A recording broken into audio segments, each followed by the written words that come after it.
그런데 50대가 된 아이들은 아직도 집에 들어박혀 살고 있고 경제력이 없기 때문에 부모님의 연금으로 그 가족이 계속 살아야 되는 입장이다. 어딘가에 시신을 숨기고 살아가는 그러한 50대 이상의 히키코모리가 있다. 그러한 보고가 꽤 일본에서 있습니다. 냄새 나는 곳에는 그냥 뚜껑을 덮으면 된다. 이게 일본 속담에 있습니다. 그런 식으로 취급해 왔기 때문에 부패할 만큼 부패해 버렸다.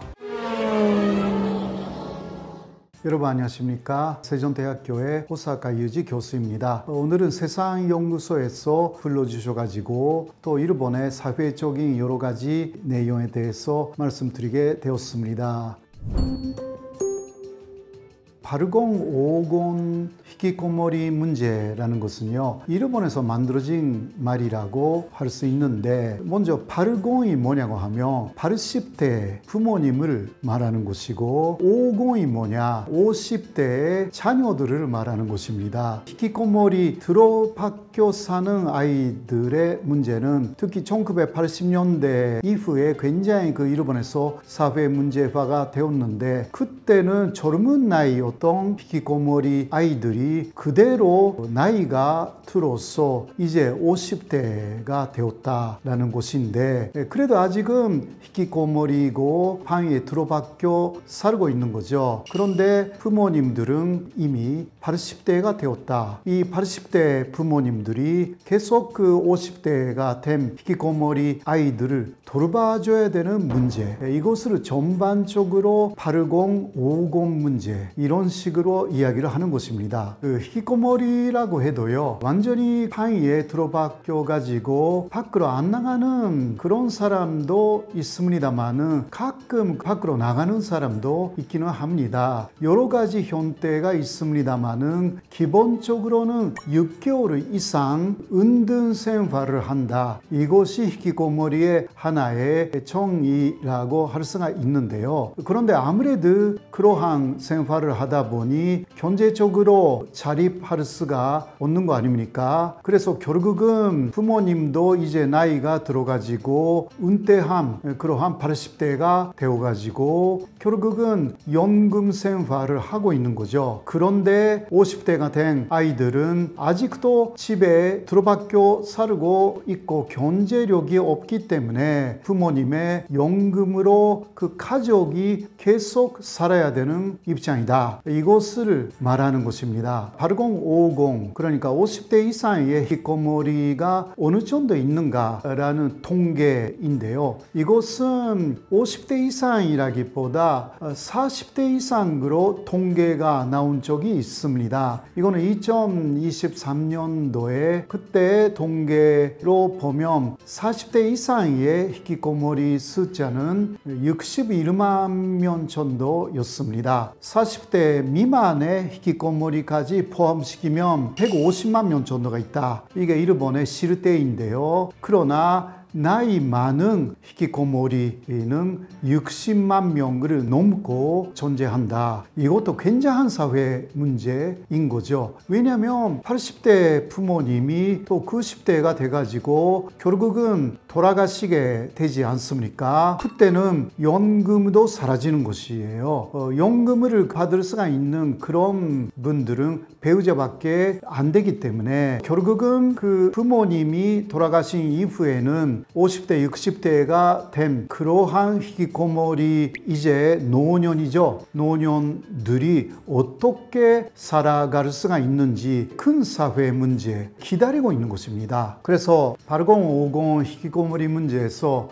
가장 큰 문제는 부모님이 역시 연세가 많이 들으셨기 때문에 돌아가시게 되면 연금이 끊기는 것입니다. 그래서 돌아가신 부모님을 신고 안 하는 것입니다. 어딘가에 시신을 숨기고 살아가는 그러한 50대 이상의 히키코모리가 있다. 그러한 보고가 꽤 일본에서 있습니다. 일반적인 내용은 아니지만 사건이 가끔 일어납니다. 아무래도 부모님하고 여러 가지 마음이 맞지 않는다라든가 또 부모님의 한마디가 자신을 히키코모리로 만들었다라든가 그러한 원한을 갖고 있는 또 히키코모리 자녀들이 어떤 계기로 아버지하고 다투어가지고 아버지를 살해한 사건이라든가 일본에서 가끔 보도가 됩니다. 반대로는 아버지가 자녀를 살해한 사건도 보고가 되어 있습니다. 이것은 8050 히키코모리 문제의 보편적인 현상 아닙니다. 그러나 이러한 가족 안에서 쭉 함께 있다 보니 감정적으로 대립해가지고 폭력 사태로 이어져서 상해 사건으로 간다. 이러한 부분들이 보고가 되어 있습니다. 일본에서 부모가 죽었기 때문에 이제 자신이 살아갈 수가 없다. 그러한 상황이 돼가지고 자녀도 따라서 죽는다. 이러한 이야기가 조금 있기는 합니다. 이러한 그 상황이 굉장히 많은데요. 어떤 상황이냐? 아주 좋은 부모님들은 아이가 전혀 일을 하지 않지 않습니까? 전혀가 아니더라도 뭐 거의 아르바이트 수준으로. 그러니까 아이가 자신이 노인이 되었을 때, 은퇴했을 때 받을 수 있는 연금이 없지 않습니까? 그러니까 부모님이 대신 내주고 있는 그런 가정이 꽤 많다고 합니다. 그런데 돌아가시게 되면 이제 부모님의 연금이 끊기니까 자신의 연금을 다를 수가 있는 나이가 되어도 타러 가지 않는다라는 이야기가 많이 있습니다. 왜냐하면 일본의 구청이라든가 시청은 만만치 않습니다. 실제로 어디에서 일을 하지도 않았는데 세금도 실제로 그 사람이 내지도 않았는데 그런데 연금을 수령한다라는 것은 일본에서 굉장히 금지되어 있는 상황이라서 그러한 지적을 받는 것을 두려워서 오히려 자격이 생겨도 수령을 안 하는 그러한 히키코모리 50대 이상의 자녀들이 꽤 있다고 합니다. 그렇게 되면 어떻게 되냐? 결국은 고독사하거나 부모님을 따라서 스스로 목숨을 끊거나 이러한 비극이 일본에서 가끔 일어나는 그러한 보고가 있습니다. 히키코모리가 된 사람들은 중학교, 고등학교를 다니면서 학교 안 가게 되는 거죠. 그것이 계기가 돼가지고 뭐 10대 중반쯤부터 쭉 그 히키코모리가 된 그러한 사람들이 있습니다. 그런 사람들은 30년, 40년 정도 히키코모리가 되어 있는 것이고요. 그렇지 않은 사람도 있습니다. 일단 학교를 졸업해가지고 직장 생활을 하고 있었는데 여러 가지 계기로 말미암아서 직장을 그만두는 거죠. 근데 그 다음에 히키코모리가 되는 사람들이 있습니다. 그런 사람들은 뭐 10년, 20년 정도 그래도 역시 히키코모리에 분류되는 것입니다. 가장 히키코모리 중에서 많은 사람들은 20년에서 30년 미만, 이 사람들은 23% 정도 있다고 합니다. 히키코모리 안에서의 퍼센테이지인데요. 그 다음은 10년 미만의 아이들이 15% 정도, 또 20년 이상이 되었다 사람들도 15% 정도. 이러한 8050 히키코모리 문제하고 다른 뜻에서 2030 히키코모리 문제라는 것도 일본에서는 많이 이야기를 합니다. 이때 2030이라는 숫자는 2030년을 말하고 있습니다. 2030년이 되면 히키코모리 사람들도 상당히 고령이 된다. 물론 그 최근에 히키코모리가 된 사람들은 그렇지 않지만 그러나 1990년대 혹은 그 이전부터 히키코모리였던 사람은 진짜 고령자가 되고 그 분기점은 2030년이라고 일본의 학자가 주장하고 있습니다. 아까도 조금 이야기를 했습니다마는 그때 연금을 수령하게 되는 그러한 히키코모리 사람들이 굉장히 많아질 것이다 라는 것으로 일본의 연금 문제가 굉장히 압박을 받을 것이다. 돈을 내지도 않았는데 그래도 연금으로 받는 게 정당하냐, 그런 히키코모리 노년층이 피난을 받는 문제, 그거하고 연결되어 있기 때문에 2030년이 되면 더 큰 사회 문제가 기다리고 있다. 이것을 일본에서 또 2030 히키코모리 문제 이렇게 말합니다.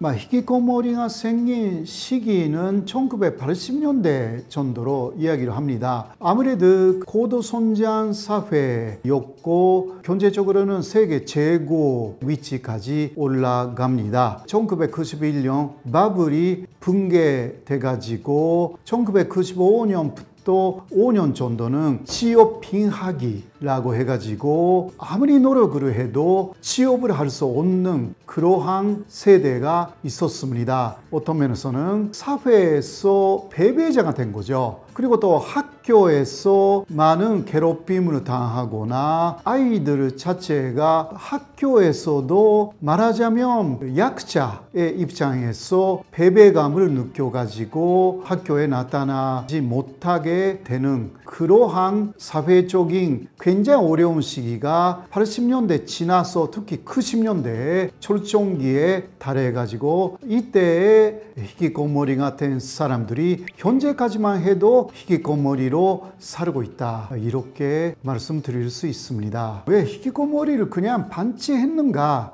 라는 부분이 있지 않습니까? 지금은 전체로 146만 명 정도라고 말하지만 한때는 300만 명 넘는 게 아니냐, 지금도 100만 명 정도는 보고를 안 하니까 사실 굉장히 많이 존재하는 거 아니냐, 이렇게 이야기를 합니다. 이것은 일본 문화 중에서 히키코모리 같은 자녀가 자기 집에 있는 것을 숨기려고 하는 문화가 있는 것입니다. 한국은 오히려 가정의 문제를 서로 이야기를 하면서 걱정도 하면서 해결하려고 하는 문화가 있습니다만은, 일본은 집에 스치다 라고 하면 절대 말하지 않습니다. 그렇기 때문에 이 문제가 숨겨져 있어 가지고 일본 정부도 이렇게 심각했는가 라는 것은 최근에 들어와서 인식을 한 것이지, 사실은 몇십 년간 거의 심각성들을 인식하지 않고 일본 정부도 그냥 각 가정에 맡겼다라고 할 수가 있고, 그러면 각 가정에서 잘 관리하고 있었는가? 그렇지 않습니다. 냄새 나는 곳에는 그냥 뚜껑을 덮으면 된다, 이게 일본 속담에 있습니다. 그런 식으로 취급해 왔기 때문에 부패 할 만큼 부패해버렸다 라고 할 수 있죠. 일본에서 2000년에 들어가서요, 중학교, 고등학교에서 유토리 교육이라는 것을 시작했습니다. 유토리는 여유가 있다 라는 뜻이고, 그러니까 여유 있는 교육을 시키자. 그 핵심은 두 가지였는데, 학습량을 줄이고 30% 정도, 그리고 상대평가를 그만둔다, 절대평가로 했습니다. 이것으로 눈에 띄게 없어진 것이 학교 안에서의 괴롭힘이었습니다. 상대평가라고 하면 항상 이게 우수한 사람이 있고 상대 안 좋은 애들이 있는 거잖아요. 이 애들이 명문대 가거나 마르거나 상관이 없어요. 그러나 벌써 중학교, 고등학교 때부터 학급 안에서 이제 우수한 아이들, 그리고 안 그러는 아이들, 이렇게 급여를 되는 것이 바로 상대평가다라고 일본 교육부 쪽에서 판단해가지고 상대평가를 폐지합니다. 현재까지 그렇습니다. 그래서 절대평가죠. 이것으로 사라진 게 이지메, 괴롭힘이었습니다. 그래서 그 이후 히키코모리가 역시 많이 사라졌다고 할 수가 있습니다. 학교 생활을 하면서 히키코모리가 되는 아이들이 많으니까 학습 그리고 학교라는 것이 굉장히 많은 것을 애들한테 요구하고, 원하지도 않는 경쟁을 시킴으로 인해서 학교 안 가는, 나가서 집에서 안 나가는 그러한 아이들이 생겼을 것이 아닌가 라는 것이 현재 일본에서 학자들이 말하고 있는 내용입니다. 일본에서 히키코모리가 왜 많은가 라는 부분은 한국과 조금 비교를 하면요, 한국에서는 예를 들면 학교 안 간다라고 하면 어머니가 절대 용납을 하지 않는 그러한 문화는 아직 있습니다. 그러나 일본은요 그렇지 않습니다. 제가 초등학교 다닐 때만 해도 예를 들면 제가 그냥 학교 안 가고 싶어 가지고 오늘은 좀 몸이 아프다 라고 하면 어머니가 많이 걱정하셔 가지고요, 그러면 오늘 그냥 쉬어라 라고 하셨을 때가 있었습니다. 그때 저는 느꼈어요. 이렇게 아프다고 이야기를 하면 쉴 수가 있네. 하루 이틀을 학교 안 가도 고등학교 가거나 대학교 갈 때 점수가 나빠진다. 이게 한국에 쭉 있었잖아요. 일본은 제가 초등학교 때부터 결석으로 인해서 중학교나 고등학교, 대학교 갈 때도 불이익이 전혀 없었습니다. 이러한 부분의 차이가 아닐까. 그리고 또 유교 교육이라는 게 있잖아요. 한국이 유교 교육이 강하니까 또 어머니가 강해요. 일본은 또 아이가 초등학교 정도가 되면 물론 아이지만 한 사람의 인격체로 많이 봐요. 그러니까 자기가 싫다고 하는데 굳이 무리하게 뭔가 시키지 않습니다. 그게 오히려 교육적으로는 좋다 라고 하는 분들도 있지만, 그렇기 때문에 히키코모리가 될 수도 있기 때문에요, 대학생 정도의 나이가 될 때까지는 부모님들이 많이 지도를 해야 되는 거 아닌가, 저는 한국에 와서 그것을 많이 좀 느꼈습니다. 일본 경제에 어느 정도 영향을 줬는지는 아직은 알 수가 없지만 150만 명 정도잖아요. 150만 명 정도가 더 노동력으로 부족한다.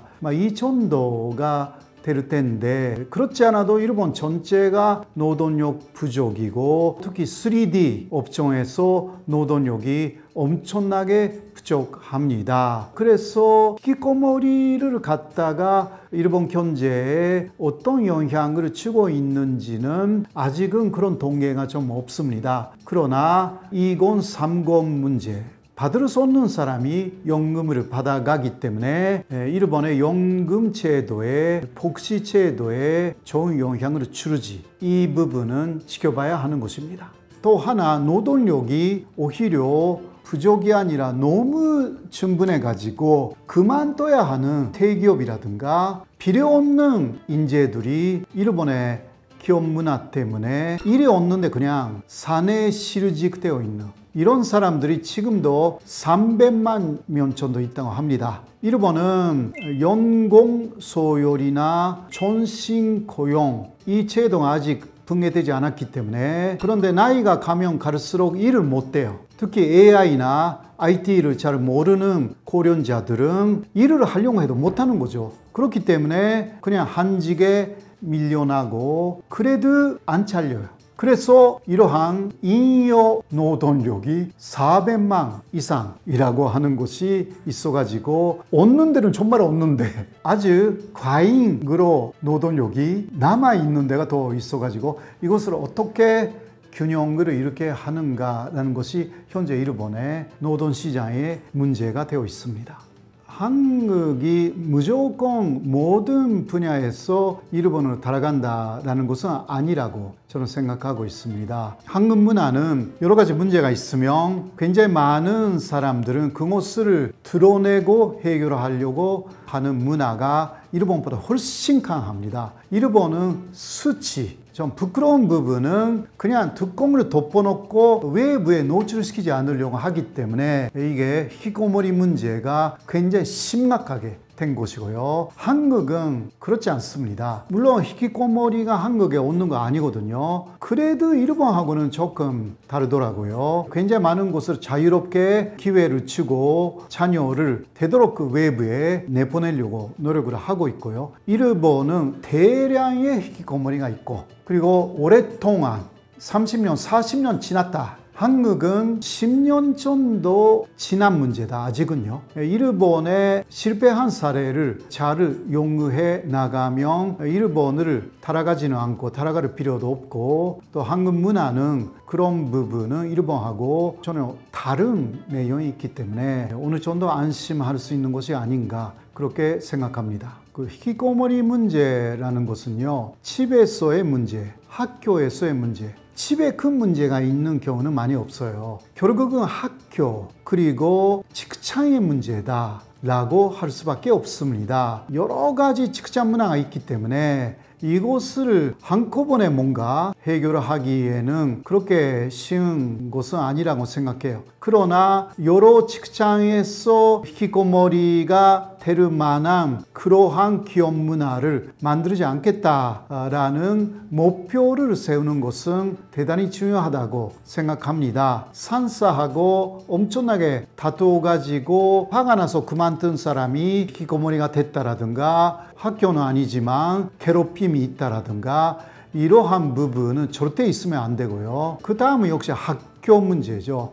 학교 안에서의 괴롭힘, 이것이 진짜 없어져야 되는 내용이다 라고 할 수가 있습니다. 일본의 교육 제도를 따라간다고 하면 상대평가를 없애야 되는데 이거 쉬운 일이 아닌 것 같아요. 일본이 그런 식으로 20년 전에 절대평가로 바꿨다라는 거 한국에서 모를 리가 없는데, 따라가지 않는다라는 것은 다른 생각이 있기 때문이라고 할 수가 있는데요. 이러한 부분은 교육계에서 또 생각해야 되는 문제다, 그렇게 말씀드릴 수 있습니다.